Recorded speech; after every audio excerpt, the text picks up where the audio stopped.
1. And we are live, sir. We can go ahead with the session. Over to you, Dr. Vinod, sir. All the best, sir.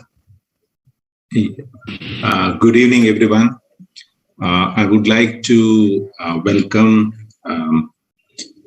all the delegates who are rheumatologists, internists, orthopedic surgeons, and thanks for such a huge interest in this unique CME, which we have titled as Rheumatology 4.0.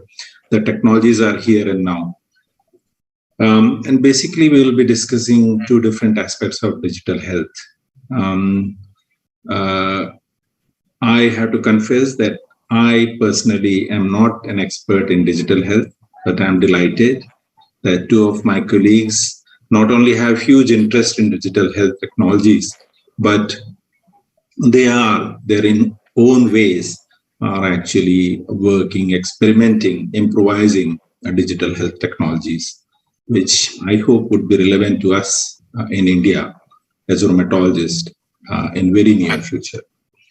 So we got two talks lined up.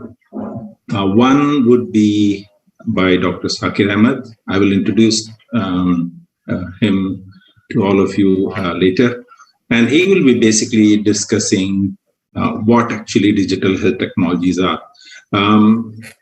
Not very long ago, I also used to think that digital health means telecommunications, which our colleagues are doing for several years in this country. And as we were discussing just now, the digital health, as I used to understand, that is teleconsultation, really picked up after the onset of COVID-19 pandemic. And the other aspect I used to think is digital health, which is electronic health records. So just 2 years ago, these two things were actually digital work for me, digital health for me. My colleague, Dr. Suchitra Kataria, would be discussing digital health technologies as relevant to rheumatology, and he will be specifically talking about innovations and applications. So before I used to started to interact with Dr. Kataria, the EHR, electronic health records, and telecommunications were the only two things I knew about digital health. And thanks to him and the sort of discussions, interactions, associated readings, and maybe a bit of insiders' insight into these digital technologies. Again, courtesy Dr. Suchitra Kataria, I am slightly wiser now. So what we thought is that this CME, this program today, which we are titled 4.0, Rheumatology 4.0, is basically you've seen the movie. Which one was that? The Yantran. So 2.0 or RoboCop 2.0, whatever. So we got Rheumatology 4.0 for you, and I hope that everyone who has been able to tune in today would be benefited by these two talks. So let me introduce my first speaker, Dr. Sakir Ahmed. He is a very popular, young and dynamic rheumatologist. We all know him. He did his DM from the SGPGI Lucknow in clinical immunology and rheumatology. And he is an associate professor of clinical immunology and rheumatology at KIMS at Bhubaneswar. He has quite a lot of interest in digital health. One of the, I think most of you have come across, if not, please do look it up, the APLAR guidelines on telecommunications, very relevant, and he's actually the lead author of this, a monumental book, I have to say.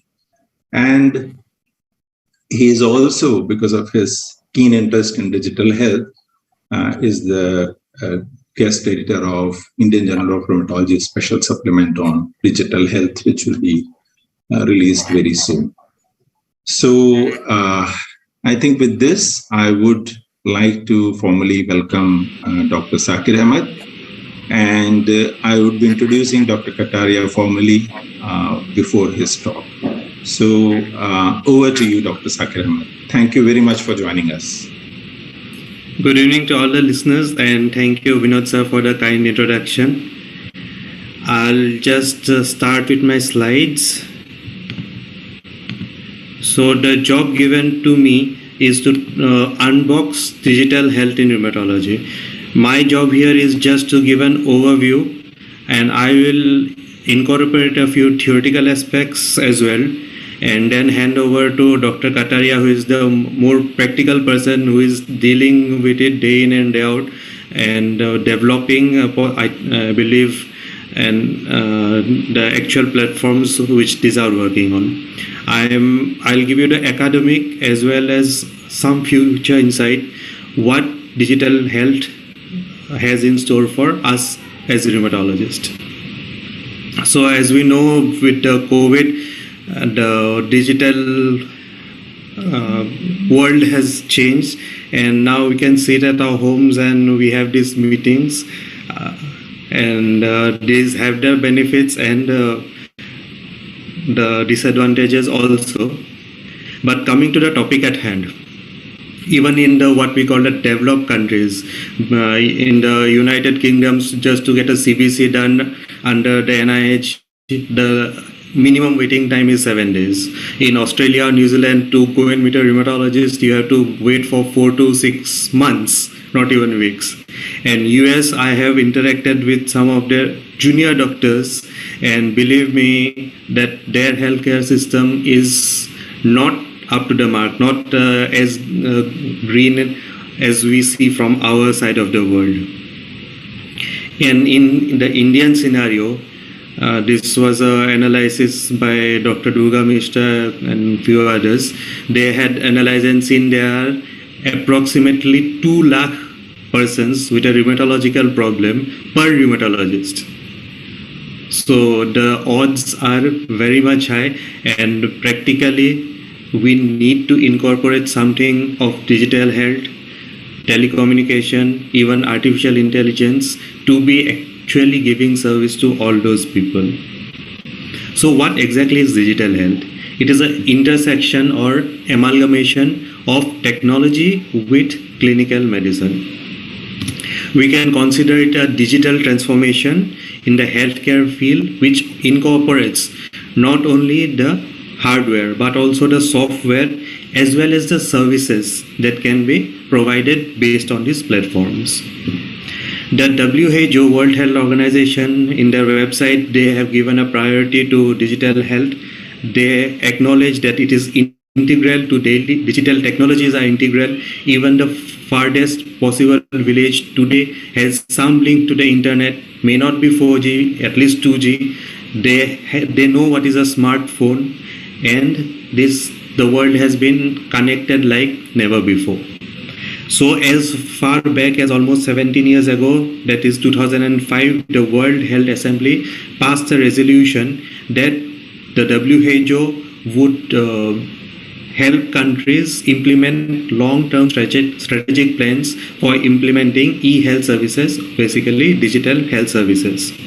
And obviously in the last 2 years, thanks to the COVID pandemic, we have seen an accelerated outcome, but the foundation for this have been laid almost 15 years back. And again, the underlying premise is equitable, affordable, and universal healthcare. What are the components of digital health?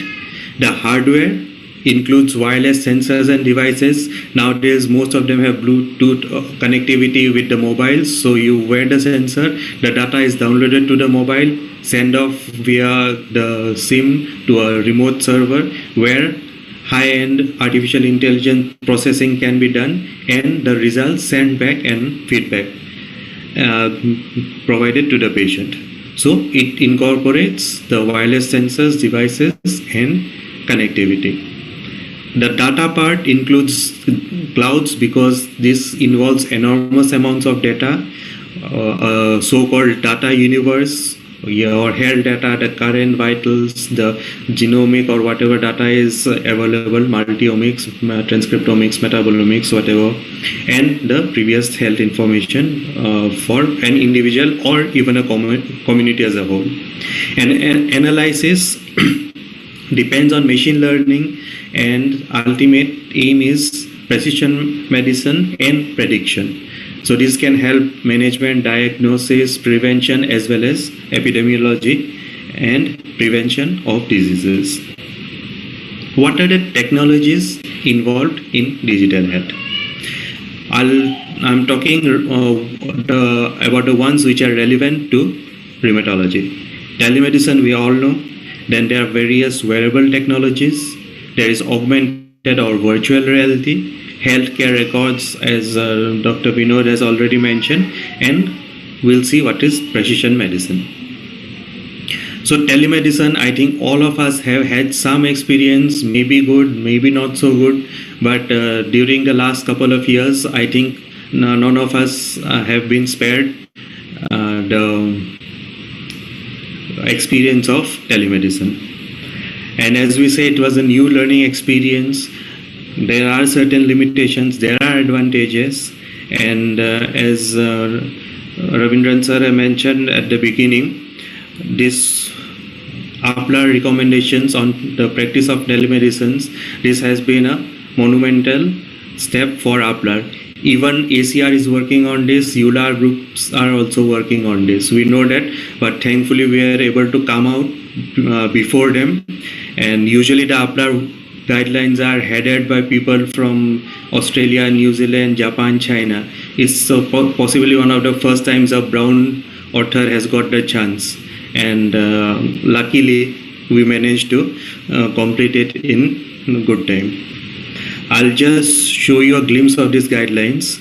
The overarching principles, something I have taken out from the WHO guidelines, is that the ultimate aim should be equitable healthcare access for all. If we look at the Indian guidelines taken out by the Indian government for telecommunication, they are very restrictive. You can talk only on video consultation. You cannot prescribe any new drugs. You can only titrate the drugs up and down based on your previous prescription. So we have tried to help the physicians by making the guidelines much less restrictive. In the overarching principle, we say that the mode should be a mutual decision between the rheumatologist and the patient.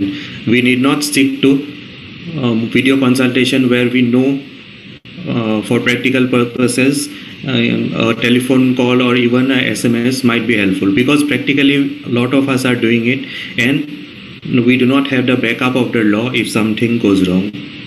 I'll not go into details. These are available on the IJRD website. This should be open access. Currently it is by some problem it is behind the firewall, but hopefully they will be open for access to all.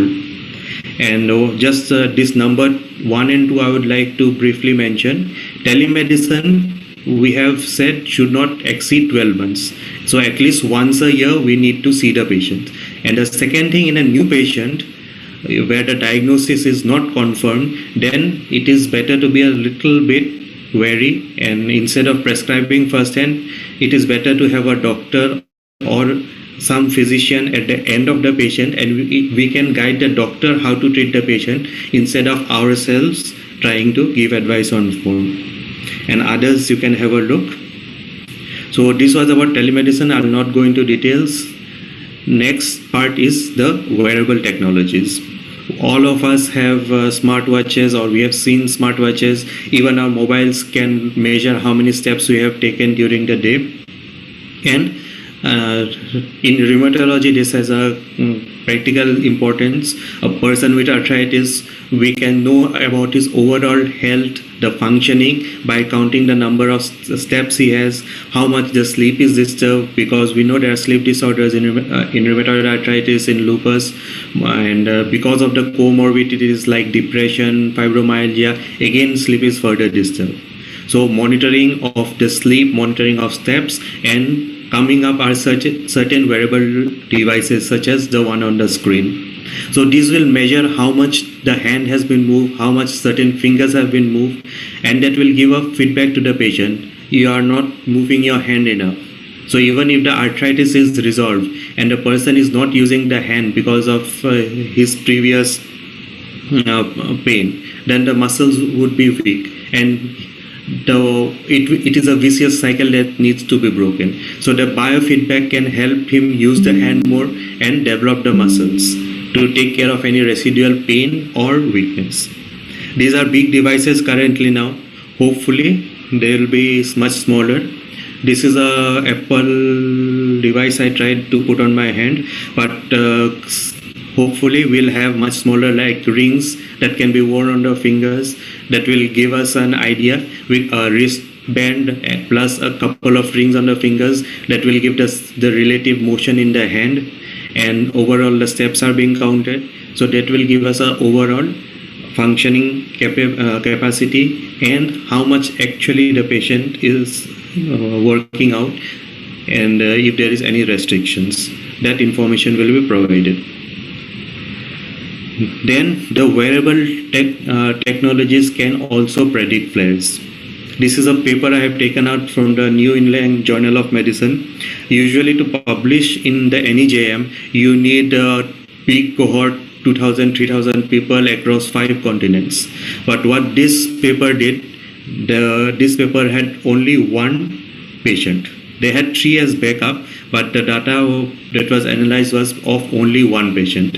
So they followed up 1 patient for almost 3 years, and weekly at home the patient reported the disease activity by rapid tree, and once a month he visited the clinic where the self-reported disease activity was confirmed by the rheumatologist.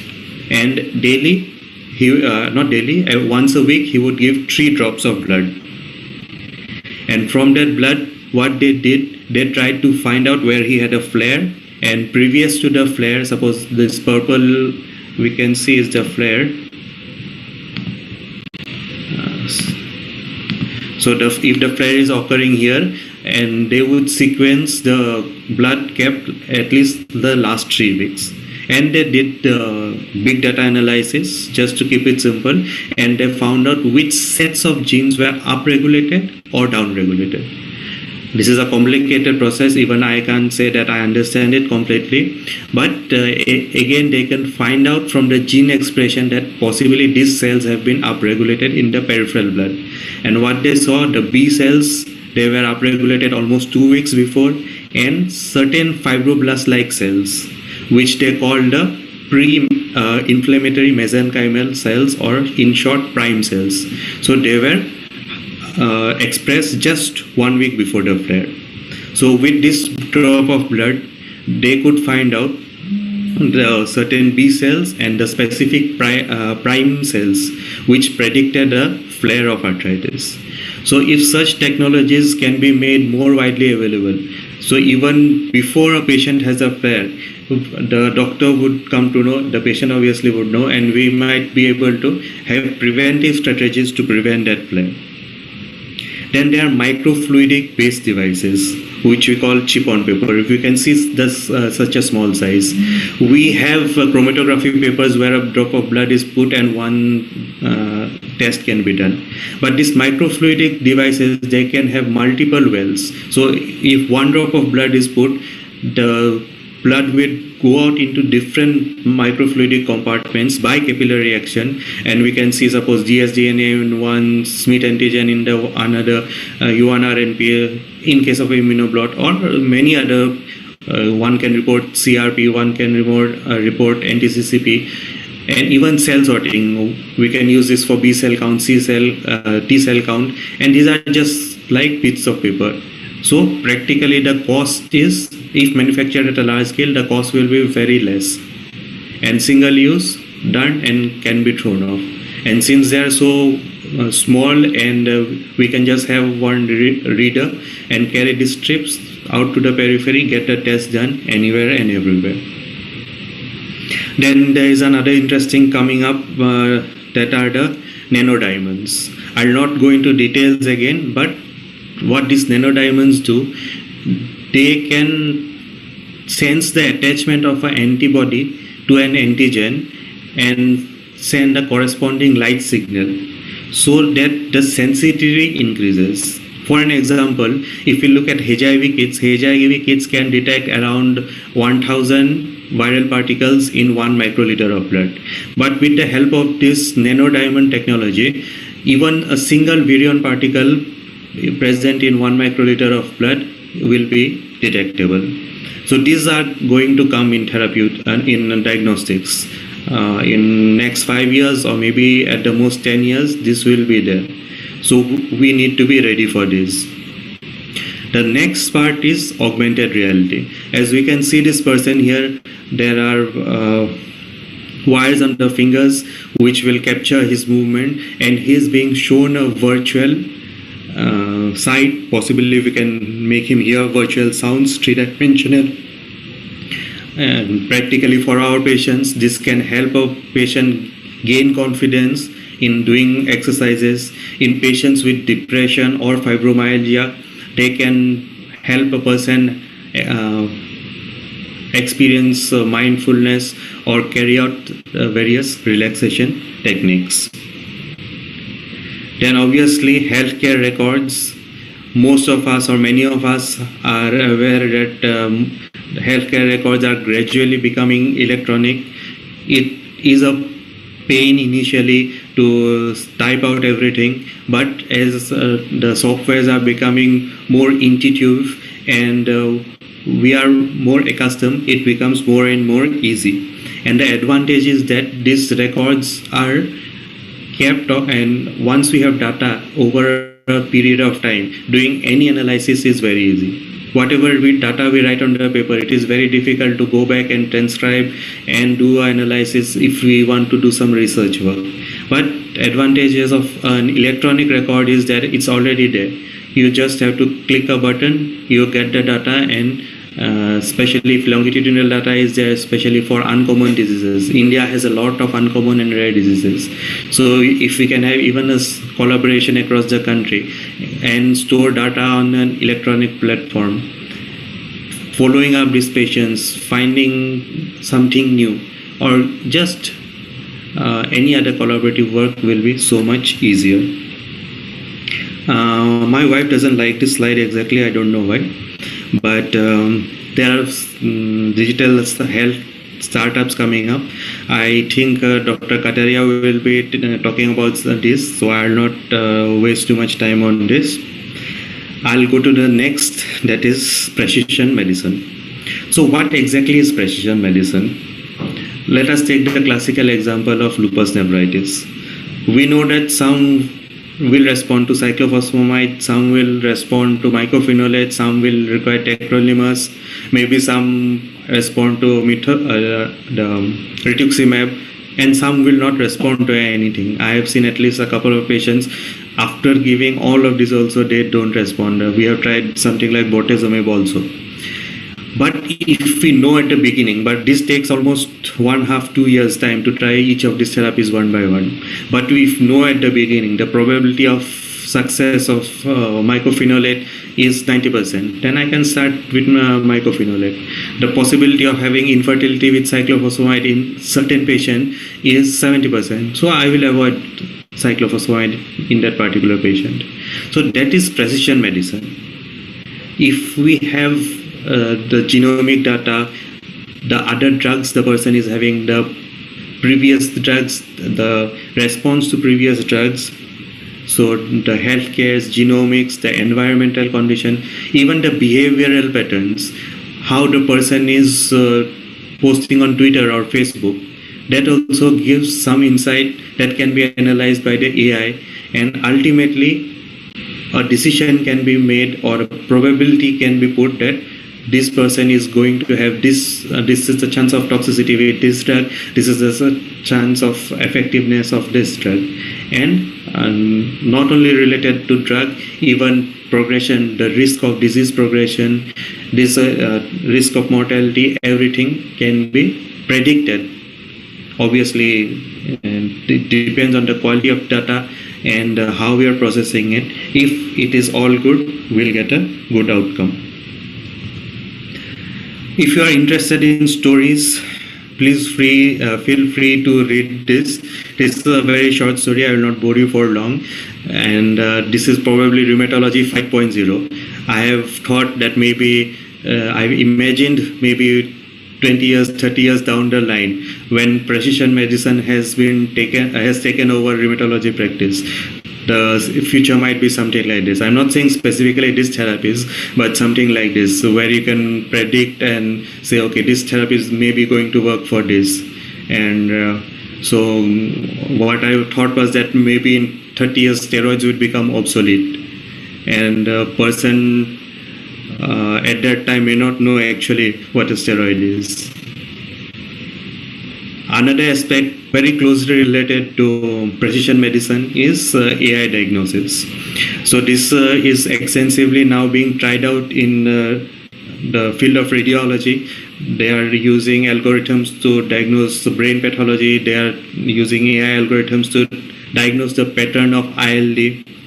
And even there are papers on how to diagnose COVID based on the cough. You just take your phone and cough, and algorithm will say you are having COVID or not, or they'll just record your breathing pattern and they'll predict what is the possibility that you are having COVID-19 at present.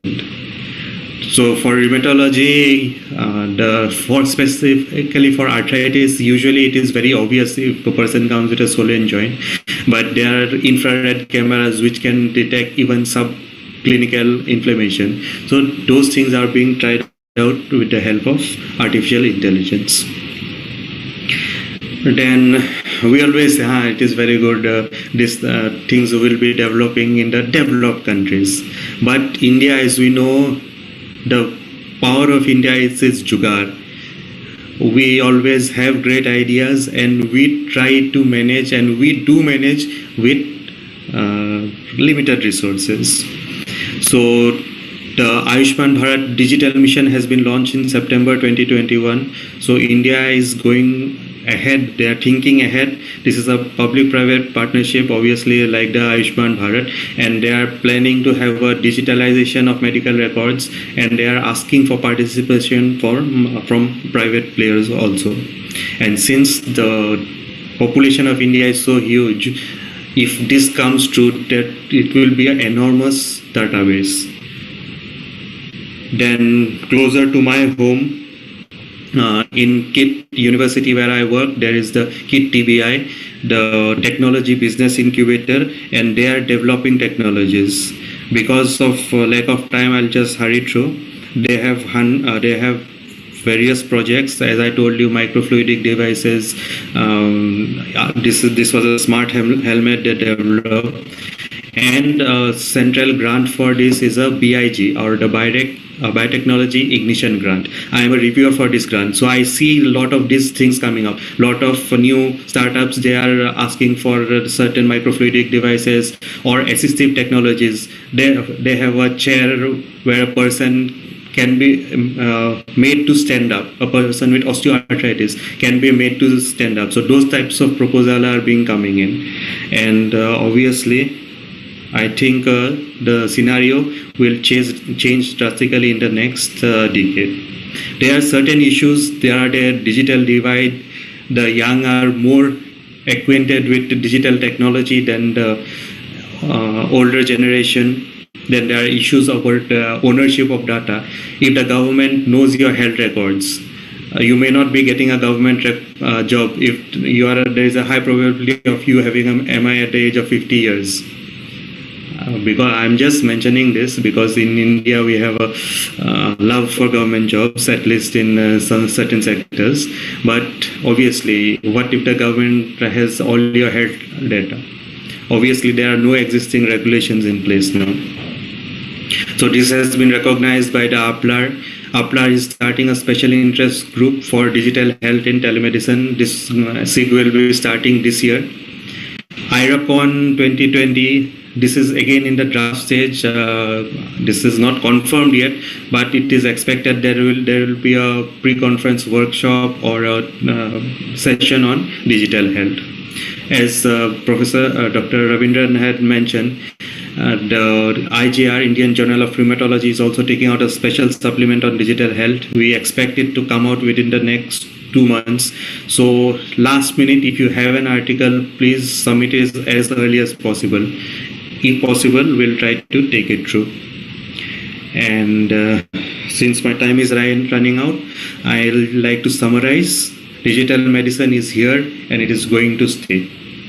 As Professor Dr. Ravindran had said, telemedicine and electronic medical records we are already aware of, but there is an expanding market of wearable and handheld diagnostic devices.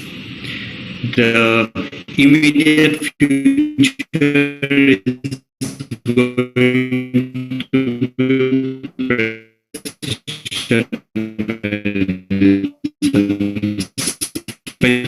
especially for something like psoriatic arthritis, which has so many new drugs coming up, are difficult not to crack. And obvious, I've shown you these opportunities are there, even the IT major focus in India as well as the rest of the world now. Thank you.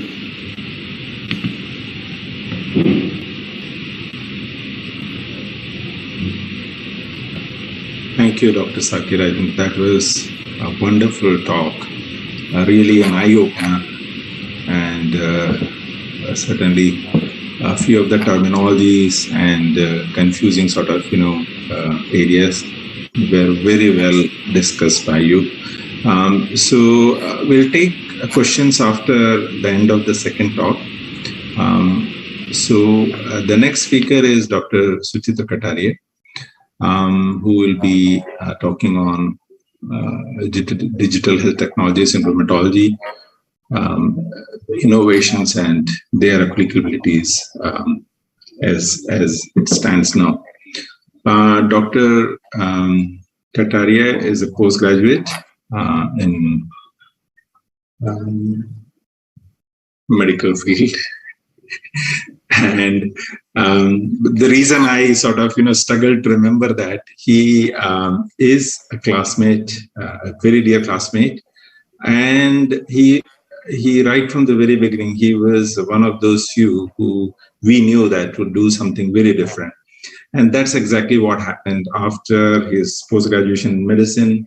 He did his postgraduate diploma in business strategy from XLRI Jamshedpur, and he went to work in the corporate world, worked for Asia Pacific Bayer for several years before, whilst being based at Singapore many years ago, he formed his own company, which is basically medical communications, a really diversified company based both in Singapore and in India.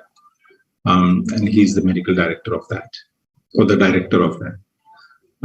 Last 7 or 8 years, he has been working in the field of digital health also, and he is a senior consultant in this particular field to STEM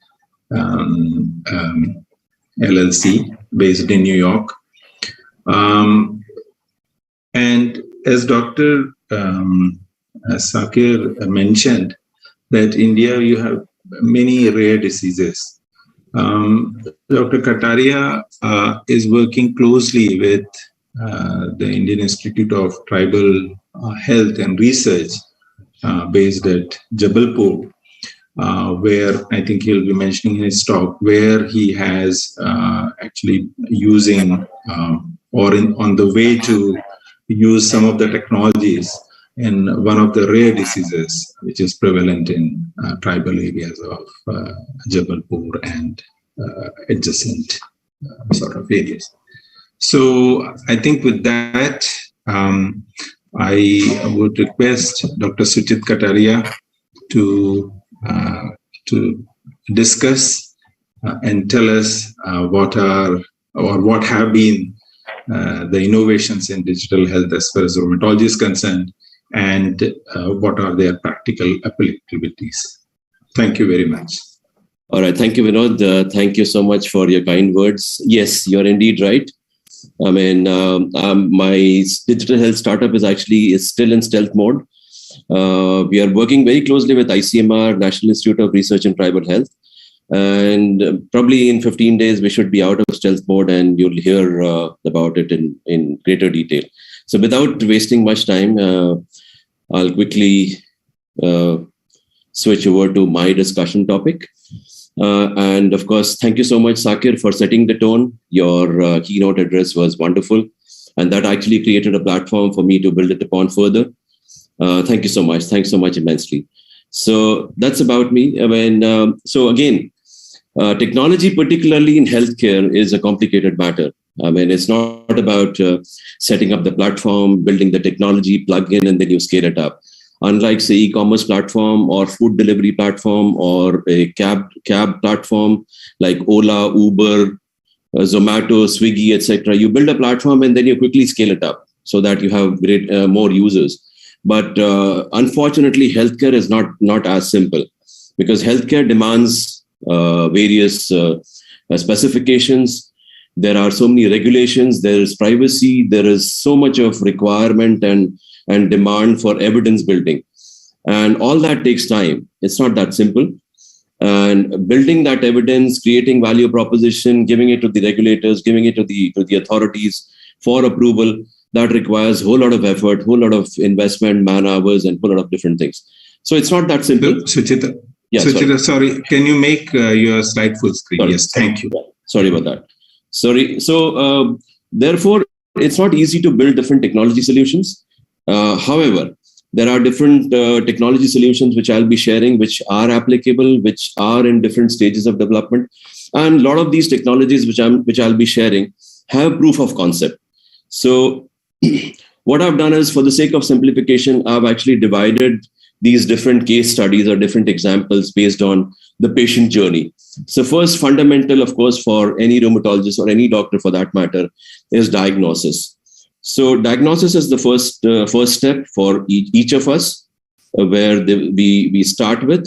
So this is a unique model, which is actually based on bot. Bot is it's like a chat bot. You know about chat bot, whereby there are these embedded questions and answers built in, and this is powered by artificial intelligence.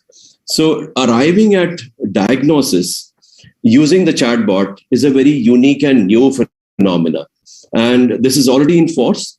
I'll be sharing this model which I'm sharing is actually Ada. Ada is a company is actually named after the first programmer way back in the 19th century. So she was the first programmer ever in the history of mankind. So Ada was her name, and this company has actually taken that and used the name to build their company as well as this platform. So as you see on the screen, there are these. So one just needs to type in the symptom, and immediately it would ask the leading questions. And subsequently, as you keep on answering these, or as the patient keeps on answering the questions, it keeps on leading to the individual to different kinds of leading questions and answers. So this is like a typical history taking, which we do in the clinic. And this is being applied now in the area of rheumatology for decision making. So Novartis is actually tied up with Ada, and they are actually exploring how these three diseases, axial spondyloarthritis, psoriatic arthritis, and familiar Mediterranean fever.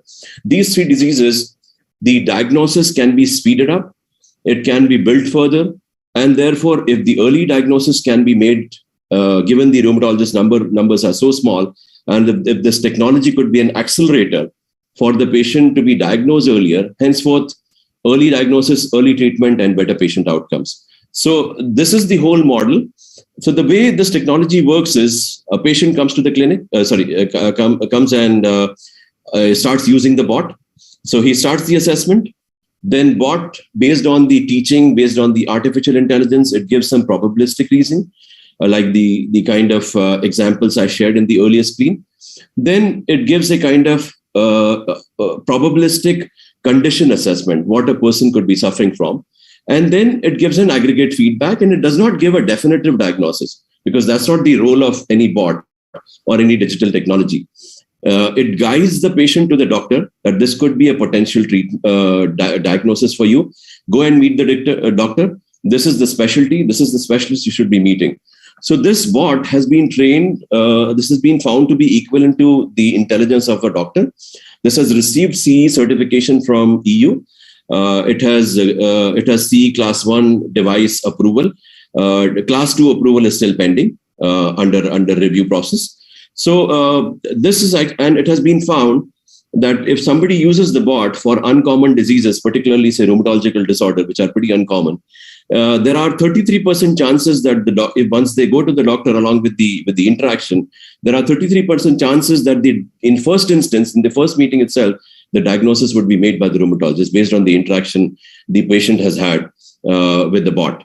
So what happens is, this is the front part of the bot, assessment till the aggregate feedback. Behind, which is not visible, is there is a big team of medical reviewers who will continue to monitor the interaction, responses, etc. And then this enhances the knowledge pool base of the bot. So it enhances the data lake size, and it improves the performance of the artificial intelligence. So this is a proven model, and there is a published evidence for this model to be working. Now, what I'll do is I'll put things in perspective, how it will actually work in the clinic. The same model, once it is actually in force, it has been fully developed. This is, mind you, for these 3 rheumatological disorders, the development is still in progress. So the way it will work in the clinic is this way. So this is the ideal scenario, how it will pan out. So here is the patient data. Patient interaction, chatbot. So the green part is the patient data pool. The turquoise is actually the physician part, which is the hospital data. This is the clinical decision support system, which is plugging into the clinician to consumer active programming interface. So these two are coming together. And this is behind. So this is powered by the data lake. There is a huge amount of data lake coming from the doctor side. There's coming from the patient side, which is built by case registry, data repository, EHR, etc.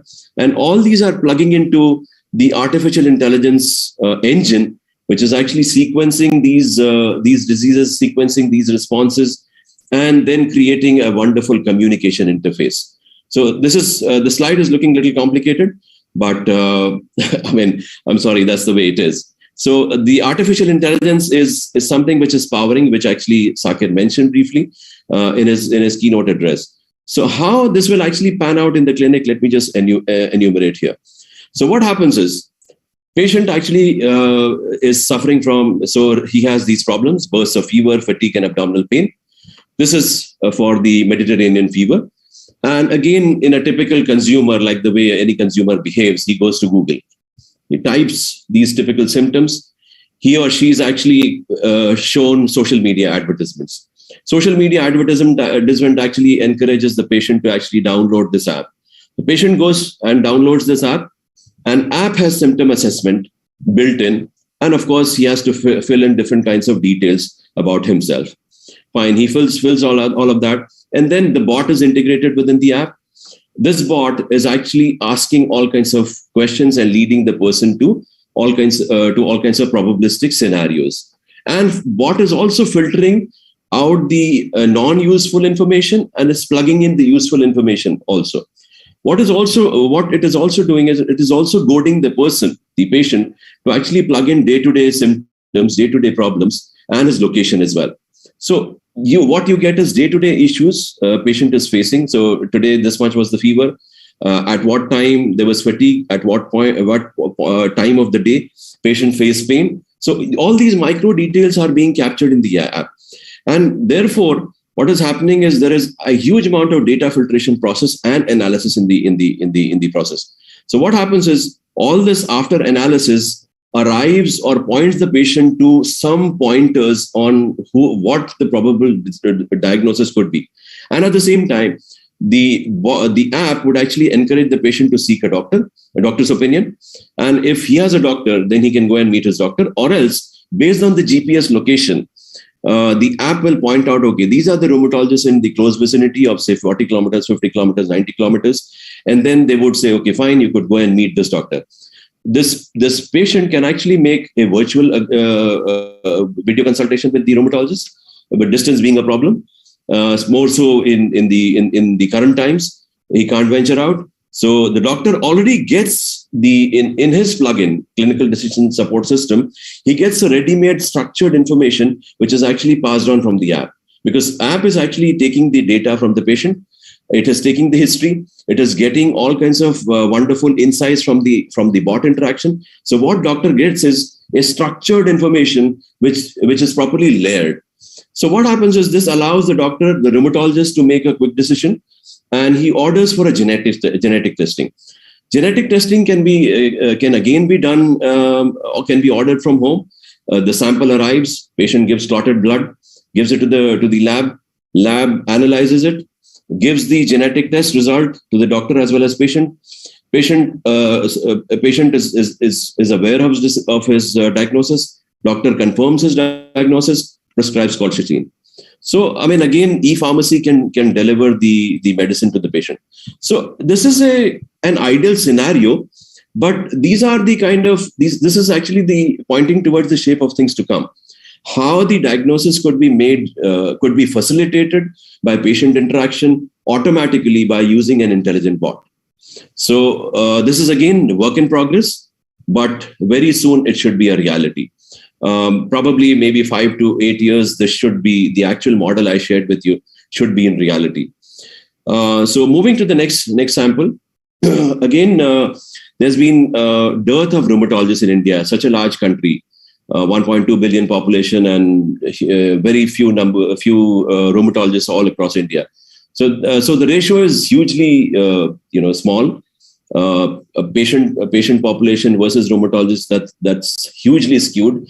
And again, most of these rheumatologists are based in urban centers, almost all of them rather.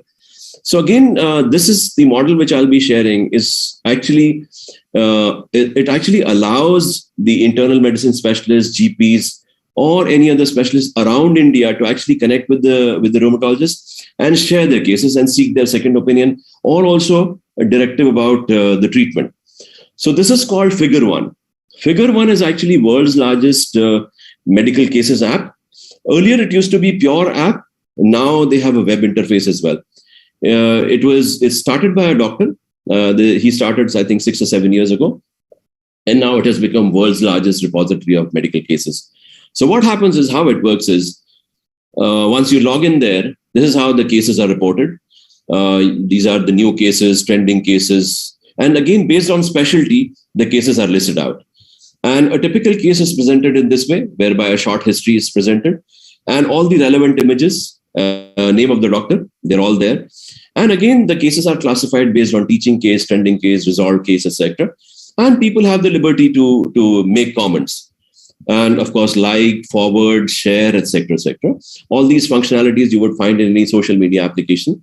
These are integral part of this app system. Now, what happens is how a rheumatologist could actually support the peer group or the residents or the internal medicine specialist or the remote diagnosis making is any case is posted and an internal medicine asks for a specialist opinion.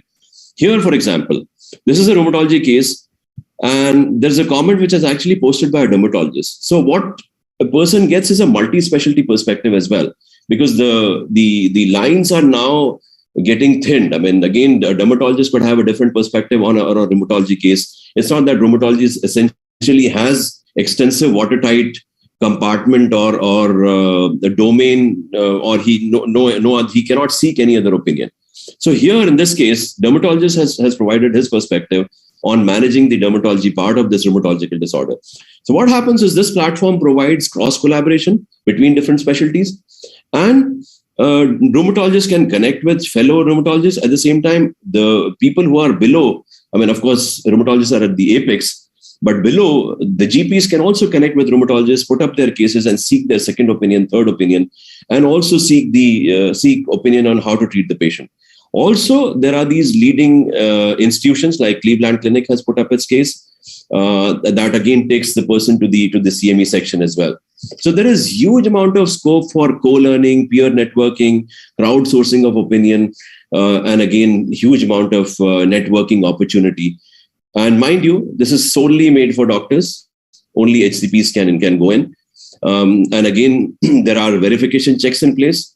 You have to submit all your certificates, your registration details, etc., etc. And those are integral part of your approval process to be using this app. There are appropriate patient picture posting guidelines as well, because patient privacy is core. We have to protect the patient privacy as well. We can't be just taking any other picture and just putting up. We have to protect the privacy of the patient, which is very key. So there are appropriate guidelines in place. And therefore, this is a very good platform actually for the rheumatologists in India to be using this, propagating this, so that all the doctors across India could actually reach out to the rheumatologists. If all these rheumatologists are some of them or a lot of them are actually part of the platform, they'll find it suitable to share the cases, seek their opinion, and avail the wonderful opportunity which social media for doctors has been accorded. So, and of course, this is only purely clinical discussion. So it's devoid of the social media toxicity. I hope you're getting at what I'm referring to. So I wouldn't want to name the platform which has been synonymous with social media toxicity. Again, I'll be touching upon digital therapeutics, which Sakir touched upon. I'll showcase the exact case and development. Digital therapeutic is again, why do we call it digital therapeutic? It's very simple, because it's extra pill effort. I mean, pill and doctor's instructions have a certain role to play. But this digital component, which was not possible, which was not available a few years ago, plays additional role. So whatever incremental benefit in terms of patient outcomes we derive is labeled as digital therapeutic, because that has a therapeutic effect. How it manifests as therapeutic effect, let me just showcase. So the case here is My Arthritis Digital Therapeutics. This is actually a solution developed by a startup in association with King's College London and National Rheumatological Arthritis Association UK. So this has actually been applied by NHS at this point in time. This is actually meant for rheumatoid arthritis, psoriatic arthritis, and ankylosing spondylitis. So what this solution does is, it's a disease management tool which makes the patient responsible for taking care of his health and be equally responsible for all the lifestyle modification measures doctors has actually advised. So there are comprehensive education tools. This app can connect with the care providers, also the mental component, because what happens is rheumatologists, they hardly have any time to take care of the mental components. And of course, there's the acute dearth of mental health professionals across the world, which has been very much exposed during the COVID times. So what happens is this app provides the access to all mental health tools as well, which provide the additional incremental benefit in motivating the patient, lessening stress, etc., and which has a resultant effect in better patient outcomes. So let me just showcase how it looks like. This is under clinical development. This has been approved. This is already being used in NHS, but it's undergoing clinical verification process so that robust data of benefit is brought out. Hopefully, we should be, the company claims to come out with benefit data by the end of this year or probably next year. So it's a kind of clinical development phase, you could say it. So this is how it looks like. And one can actually feed in the data. And not just the physical symptoms, but the mental symptoms as well, because they are equally important. And these are the qualified parameters which patient feeds in, puts in the essential information on day-to-day basis. Also, there are these embedded videos which are delivered by rheumatologists, healthcare professionals, and these are validated, proper medical information. I would like to differentiate between digital therapeutic and the typical wellness app which are available over the Play Store, App Store. What happens is digital therapeutic is prescribed by the doctor.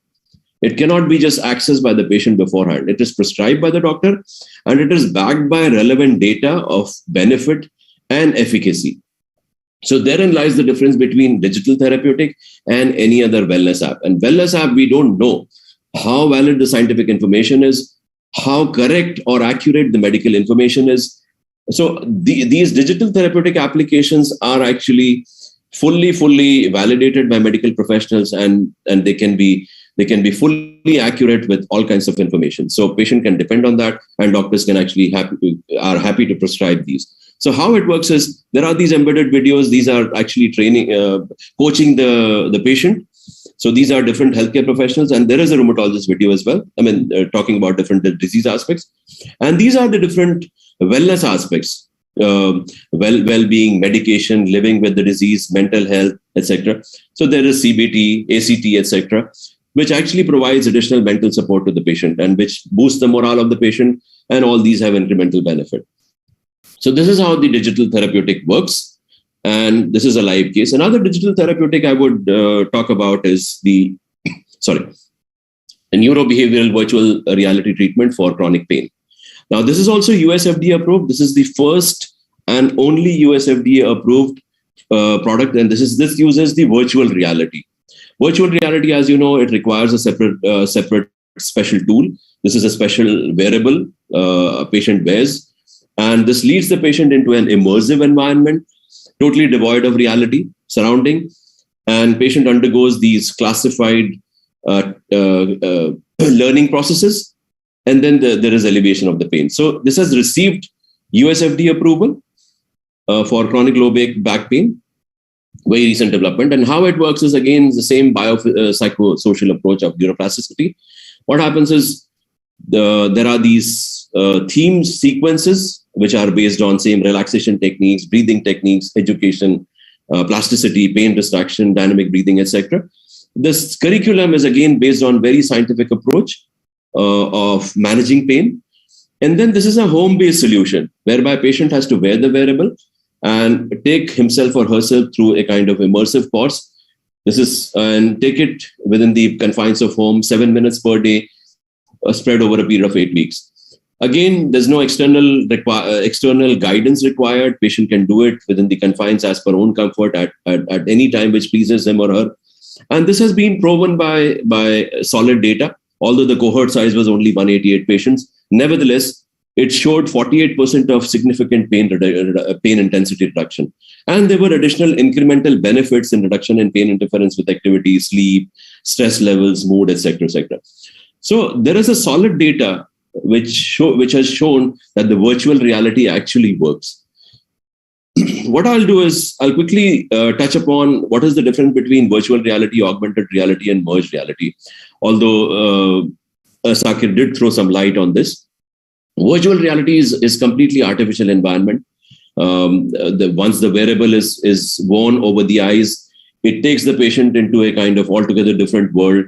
There are different visuals, music, sound, etc., etc. So it's an artificial world, which is virtual reality. Augmented reality is a digital layer which is actually placed on the reality. For example, you would see any statue. I think the statue which was unveiled by the Prime Minister on the Republic Day, Netaji Subhash Chandra Bose statue. So there was actual statue, and on top of that, there were different light effects. That is actually a digital layer. So that is actually augmented reality. So it's a digital layer which augments the effect of reality. So that's augmented reality. And then merged reality is a mixture of both of them. So virtual reality, as Sakir touched upon, it's being applied in the area of psychiatry. More so people suffering from different psychiatric disorder for neuromodulation, for awareness building, for additional incremental benefit. Also, it's being used for case simulation, surgical techniques as well, patient simulation. So it's being applied for training purposes a lot. Augmented reality is also being used for patient education. And merged reality is also used for training the residents or the doctors for invasive, non-invasive procedures. So these are already in force, actually. And hopefully, we will have greater adoption and greater application in near future, in the coming days. Another big problem all the clinicians face is the compliance to the doctor's directive. Patients tend to miss the doses, and they sometimes tend to skip the doses, or they would take half the dose, so they would not adhere to the instructions made by doctor. So there are some interesting advancement over there. So let me just touch upon the first advancement. Again, as Sakir also touched upon the precision medicine, we are entering the age of personalization and precision medicine, whereby with pharmacogenomics in play, with microbiome in play, whereby the metabolization ability of the drug differs from patient to patient, race to race. So again, we cannot blindly say that this is the dose which can be applied to across to all the patients across the board. It is now calling for adjustment of the dose as per the age, as per the race, as per the disease state, etc. So again, it calls for a huge amount of calibration and adjustment. And this could be actually fulfilled by something called 3D printing, whereby as an OPD procedure, doctor can print the drugs in his own clinic and give the drug to the patient based on the dosage, based on the size, based on the shape. So doctor has the full ability to actually alter the dose and what kind of formulation they would want to put forth in the tablet or the capsule. So what happens is, by 3D printing technique, the doctor can actually create a medicine which is actually customized for individual patient. Now, there is already a medicine which is already for rheumatoid arthritis, which is actually which has received investigational new drug approval from US FDA. This is codenamed as T19. This is undergoing clinical development, and the company is hoping that it should be out with validated results by next year. So what happens is this principle uses chronotherapy, somewhat like chronological sequence. So in chronological sequence, these different layers of drugs, and we know sustained release, controlled release drugs. So this is actually 10 steps ahead of controlled release or sustained release drug formulation, whereby individualization of the layers of these drugs can be done suited to individual patient needs. And the way it is printed in such a way that, if the patient takes the tablet in the night, the resultant effect should be in the morning when the patient faces more stiffness or the pain issues. So that's personalization to the micro level using 3D printing. Another example I would like to showcase here is the smart pill bottle, which is called ADIA. This is the smart pill bottle, and which is actually used for reminding the patient that this is the time to take the drug. And when it is time to take the drug, this turquoise band, which you're seeing on the screen at the bottom of the spill, it glows, and it lets out a small piece of music as well. If the patient is not in the close vicinity of the pill box, maybe in some other room or stepped out of the home, it sends a text message or it gives an automated call to to inform the patient that it's time for you to take the drug. Also, this pill comes with the full loaded information that this is the drug so it comes with the fully loaded tablets or capsules, whatever is the drug prescribed by the doctor.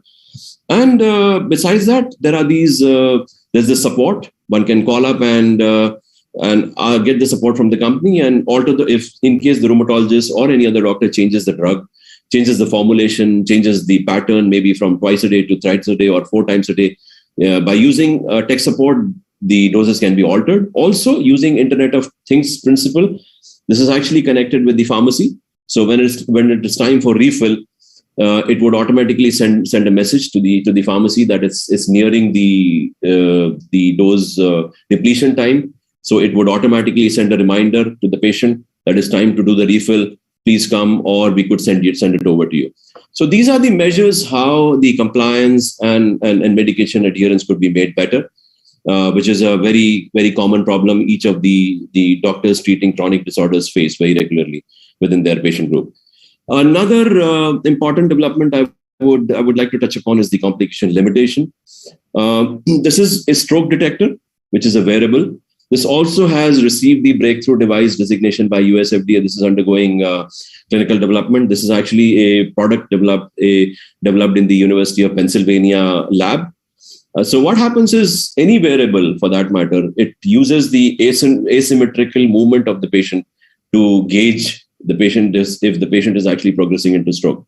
But what happens is, any simple activity could also mimic asymmetric movement. For example, any old person suffering from tremors, he has tremors or super extra tremors, or for that matter, somebody's playing with the internet, playing with the TV remote, or playing with the phone, it could also mimic asymmetrical movement, and that could trigger false alarm. But this NeuraAlert actually has built-in powerful algorithms which actually fade out these false alarms and actually filters in the useful, relevant information, and henceforth it is 10 times more powerful than the standard of care today. So what happens is, if any person who's prone to risk and living in, say, hyperinflammatory condition, prone to all kinds of stroke, if they are wearing this, once probably next year they should be out. I mean, they should be out with the clinical validation and proof, with the proof of value. So if somebody is wearing this is a handy tool for stroke prevention. I mean, it could send the trigger very much in advance to the relevant health authorities. Well, again, I've touched upon various technologies, but again, how do we actually apply this in Indian setting? How do we prepare ourselves? So these are very simple remedies, no-brainer. Digitize. We need to digitize things and start using as much of digital tools. I mean, they need to be relevant. It calls for cross collaboration, and cross collaboration is not within the fraternity, but external collaboration, because external collaboration, you get external perspective. Although you may, the rheumatologists are the experts in their field, but what by external collaboration they get is a kind of additional dimension which probably they missed out upon, or the third party brings an additional dimension of some lateral thinking or new idea altogether, which could be breakthrough idea. So again, Indian startup scene is very vibrant. There are more than 5,000 startups which are in various stages of development. So obviously, cross collaboration with any of the startups. For example, the My Arthritis app, which I shared with you, the digital therapeutic, that's also developed by startup. It's a cross collaboration between a hospital, between the medical body and the startup. And of course, there could be many patient-centric solutions which could be built in. Government is also proactive. There is National Digital Health Mission, which has been created. Data interoperability guidelines have also been created. Government has also tabled the data protection bill in the parliament, although it's been debated still. Hopefully, it should see the light of the day very soon.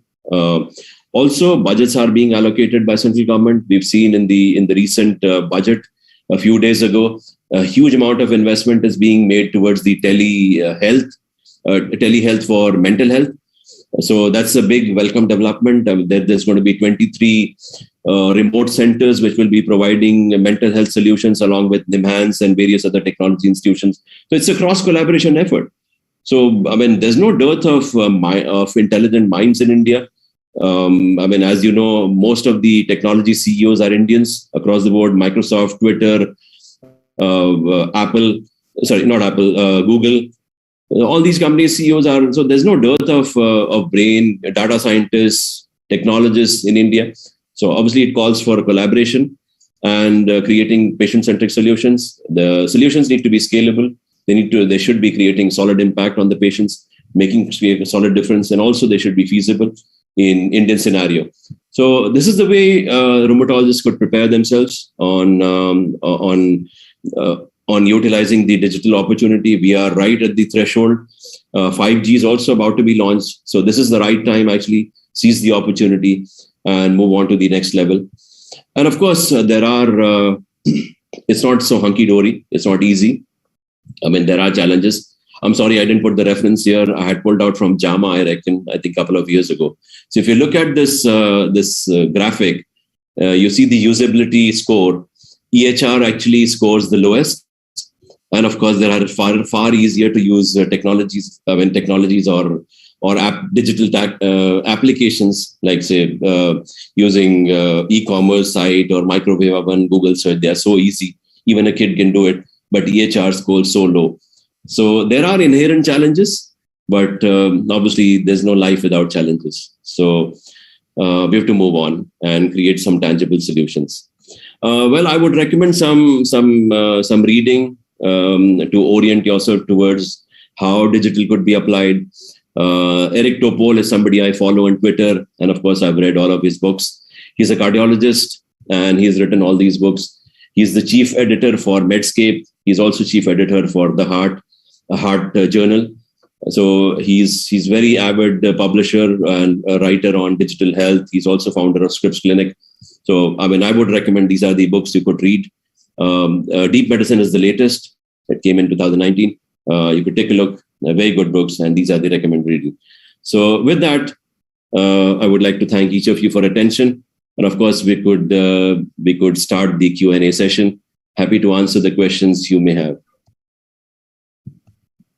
Thank you, Suchitra. I think that was really wonderful. I mean, as I said, at the beginning of this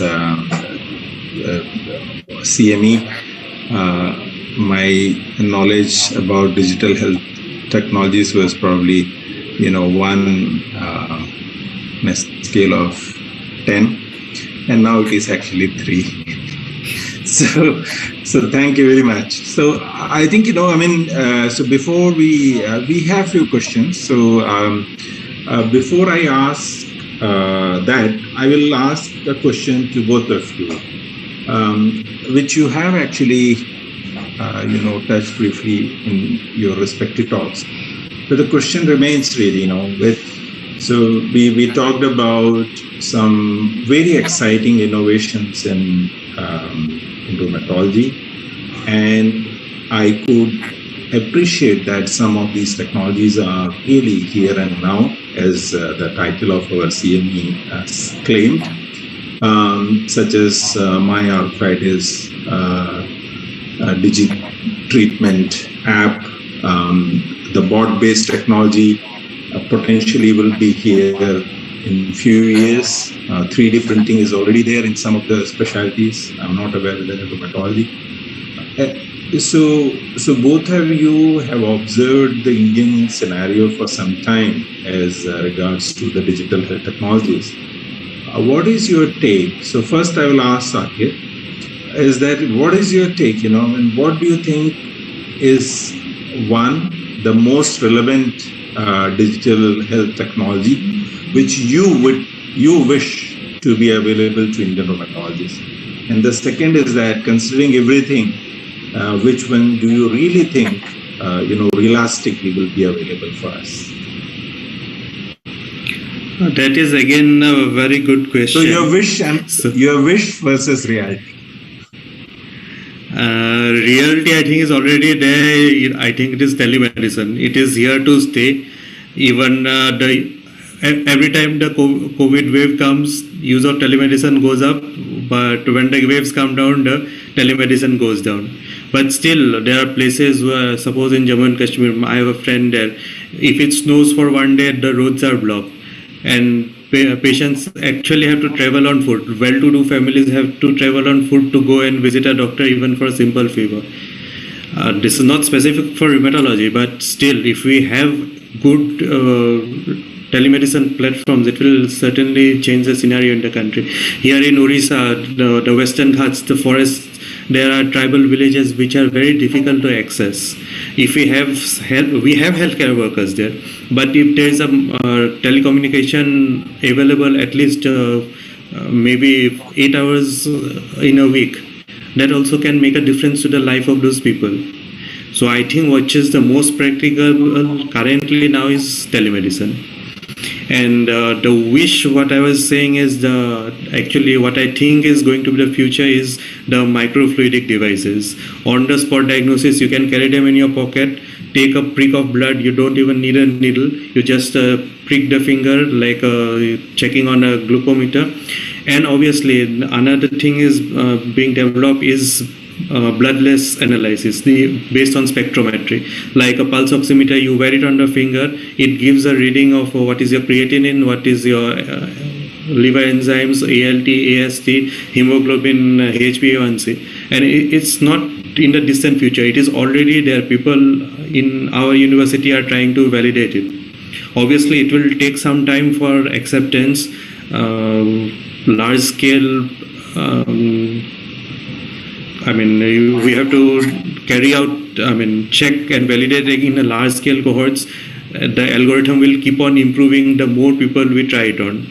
And then we have to convince the clinicians, yes, this is going to work. Yeah, completely. So I think that's the great divide, I think, we are talking nowadays between the wish and the reality. And same question to you, Suchitra. I mean, so your perspective is slightly bigger. You have sort of, been exposed to and have worked with technologies, as we could see from the talk, which I sort of not even dreamed of. So what do you think? Well, I think, of course, virtual clinics, they are going to be a real big thing. Another big development, actually, I wanted to touch upon various things, but again, perhaps we could use it for some other talks. Virtual health or hospital at home is the next big thing, actually. So obviously, that has been accelerated a lot by pandemic, but maybe in the coming years, couple of years, hospital at home should be the next big thing, actually. So patient, instead of recuperating in the hospital, would ideally be recuperating for most of the cases, or a lot of cases actually, when it's not so complicated. They could recuperate at home and there could be far better outcomes. So that could actually lessen up the pressure on the healthcare system, admissions. So that's something which I foresee. Also, the virtual healthcare delivery is right there in India. I mean, a couple of years ago, we wouldn't have imagined that, somebody from a reputed lab would be coming to a patient's house to take the samples. Now it's so common, even in small cities, that, all these big laboratories, Dr. Lal Path Lab, or any of these, I wouldn't want to name them for the fear of advertising them. But each of these send their boys to take the sample. These are qualified phlebotomists, nurses, etc. And they take the samples, and then eventually, so we see these effects on the ground. So telemedicine, of course, but of course the whole umbrella of different things would be. And again, let me tell you, I mean, these facilities are not available in Singapore. This is a first world country, but we don't have this facility of somebody coming to our house, taking the sample. Right? I mean, we have to go to the dedicated facility and, give the sample. It's not that convenience of somebody coming to the house, taking the sample doesn't exist in first world. So, I mean, India is again, I think, the great population size, the population mass, that affords the opportunity for these kind of unique benefits to the patient. But again, virtual telemedicine, of course, but not just the telemedicine, it's not just the consultation, but the whole umbrella of the allied services around telemedicine, e-pharmacy. I mean, a couple of years ago, we wouldn't have thought that, a patient would be just asking for refill, going to, I wouldn't want to name these platforms. Everybody knows, go to the platform and they would send the refill very soon, and you would get all kinds of medicines. So we had not imagined this a couple of years ago. And obviously, we couldn't have imagined when we were graduating, right? I mean, so yeah, it's right there. What do you think? I mean, I personally thought, taking sort of a step further to what Sakir said about the telehealth. The bot-based technology which you showcased is basically it's really the next level of teleconsultation, isn't it? And that I thought is actually personally could be very useful in our rural and remote settings with people. When people are getting more and more comfortable with digital sort of the mobile phones, touch technologies. So a bot-based thing. Combined with the telecommunication, I think that is really something which could be useful for India. Sorry to tell you. I think one area where I see tremendous opportunity is the patient education, because technology has a multiplier effect. I mean, telehealth is fine, consultation, etc., but patients are grappling with all kinds of invalid, non-scientific information. I mean, we've seen in the pandemic, WhatsApp has become the biggest misinformation spreader when it comes to health. Everybody has, even a guy selling tea in India or selling pan in India has a medical opinion. So, I mean, WhatsApp has become great propagator of this falsified information. So where I see technology playing big role, especially in India, is the health education and giving the right piece of information to the patient, and the validated scientific medical information to the patient, which technology could actually play a big role. Yeah. Okay. Great. So I'll just take few one or two technical questions which were posted here. So one is, I think, relevant. This was that AI dia bottle.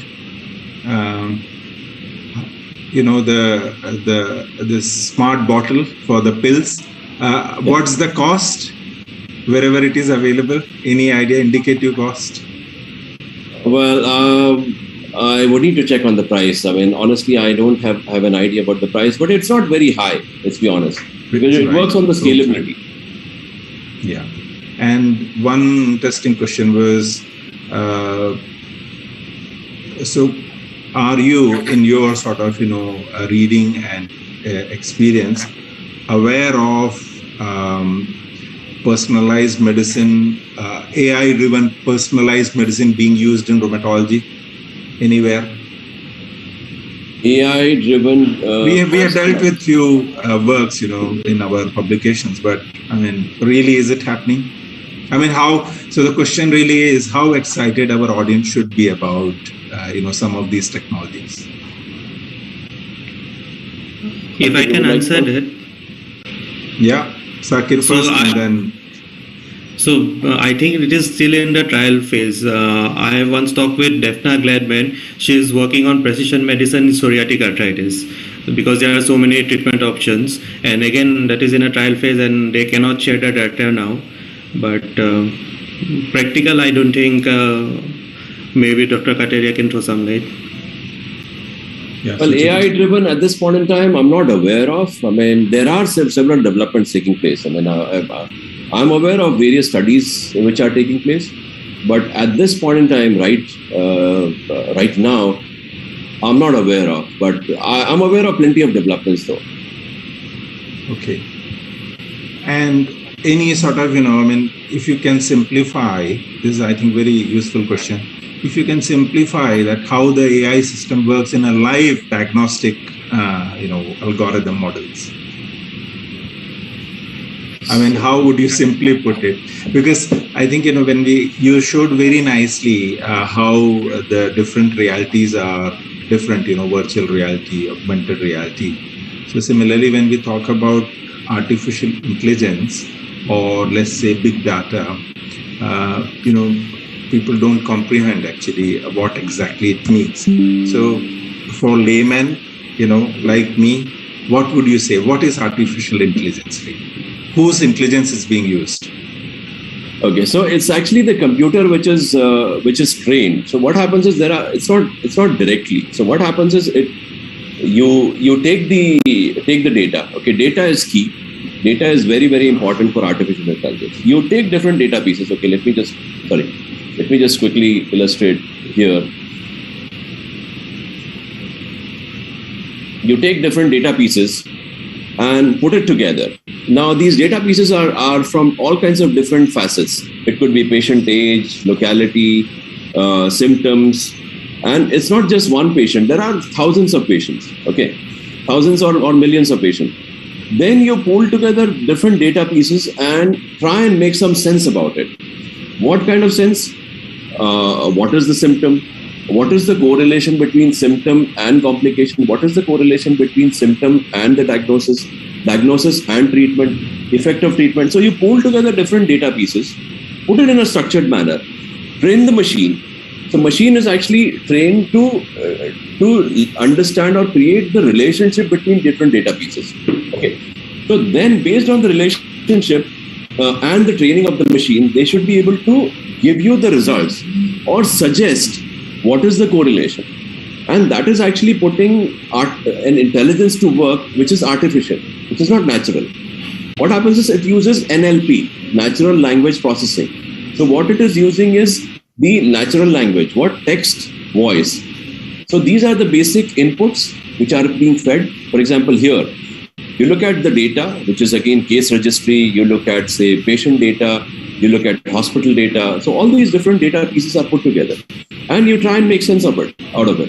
And then the engine, the algorithms, these are the machine learning algorithms, which are actually resulting in artificial intelligence. I hope I've tried to make some sense out of it. Yeah, Sakir. Can I give an example? The classic concept of intelligence is linked to chess, since I'm interested in chess. So at one time, people thought a computer will never be able to play chess. When computers were first developed, they cannot. The concept was that a computer will not replace a human being because it cannot play chess. But now we have chess engines we call them, which regularly defeat humans. So the classical is Stockfish. So Stockfish has all the games played in the last 100 years. That has been fed to it, and based on that, based on the patterns, it has learned. So the first phase in machine learning is you have to teach the machine based on a very huge amount of data. And the simplest machine learning is regression. So from that regression, it gets some idea and then it utilizes in a new case scenario. Then there are other for chess, Leela, Alpha, and now very catchy one is the neural networks. So basically they have tried to extrapolate how our neurons are working and use that process for machine learning purposes. Yep. Very difficult to put in few words, but I hope the chess example helps. I think this is great, and this is really sort of, I wanted to close this meeting with. So like any sort of technology, let's say, for example, MRI or any sort of advancement in medicine, our sort of, mind also takes time to learn about it. And this happens through repeated interaction. And then, of course, need-based sort of approach and discussion, knowing about the technology, applying them, and adopting them. So I completely agree with both the speakers that the developments have been phenomenal in this particular field, especially in the last, I think, 7 or 8 years. And what we could sort of, discuss today is probably just a tip of the iceberg. What both speakers wonderfully could discuss and show us that this is a tremendously exciting field. And here, I got 2 of my colleagues who are working in this field, know a lot more than any of us. So probably that is a sort of encouragement for us to start taking interest in this and maybe sort of, work together in these areas in times to come. So with that, I would like to say thank you for all the delegates who were able to join us today. Thank you for asking those questions. I hope I have covered all the questions, asking them in my own language. And I would thank the Rheumatology, OrthoTV, and the Dr. Reddy's laboratories for their kind logistical support for this particular meeting. So once again, thank you, everyone. Good night and goodbye. Thank you. Yes, sir. We are just calling out the meeting. Yeah. Thank you.